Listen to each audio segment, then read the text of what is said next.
Taga-probinsya kami at malapit ang aming bahay sa isang malaking kagubatan. Ako ay mahilig maglakad-lakad sa kagubatan upang magpahangin at magnilay-nilay. Isang hapon, habang ako ay naglalakad, nadulas ako sa maputik na lupa at natisod. Ngunit sa halip na mahulog, may mga kamay na bigla akong hinawakan. Nang itaas ko ang aking ulo, ako ay nakakita ng isang napakagandang babae na may mahaba at kulay ginto ang buhok. "O ika'y maayos lamang?" tanong niya sa akin. Ang kanyang mga mata ay kulay bughaw at may kakaibang ningning. Napansin ko rin sa kanyang mga paa ay walang sapatos at ang kanyang mga daliri ay parang mga ugat ng puno. Ako ay napatahimik. Sa isip-isip ko, ito na siguro ang tinatawag nilang engkanto. "Salamat," wika ko. "Ako ay si Clara," ang sabi ng babae. "Si Dayang naman," sagot niya na may mahinhing ngiti. "Sinamahan kita hanggang sa malayong dulo ng kagubatan upang hindi ka na muling madapa."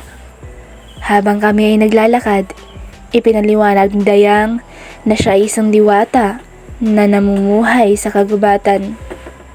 Minsan lang siya lumabas sa kanyang tahanan at ito ay tuwing kailangan niya ng kasama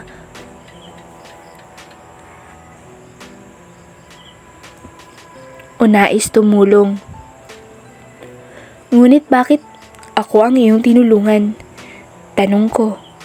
Sa bawat tao na pumapasok sa kagubatan, nararamdaman ko ang kanilang damdamin at nararamdaman ko ang iyong kabutihang loob, sagot ni Dayang. Ako ay natuwa at nagpasalamat. Matapos ang ilang oras, inihatid niya ako at pabalik sa aming bahay.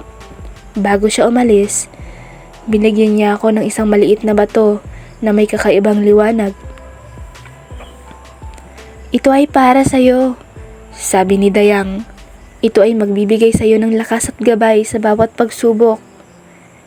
Iniisip ko na sana lalaki ako para ligawan ko ang engkantong yun. Gusto ko na laging magkita kami. Madalas akong tumitig sa kanya kapag magkasama kami sa gubat at naramdaman kong napapansin niya rin yun.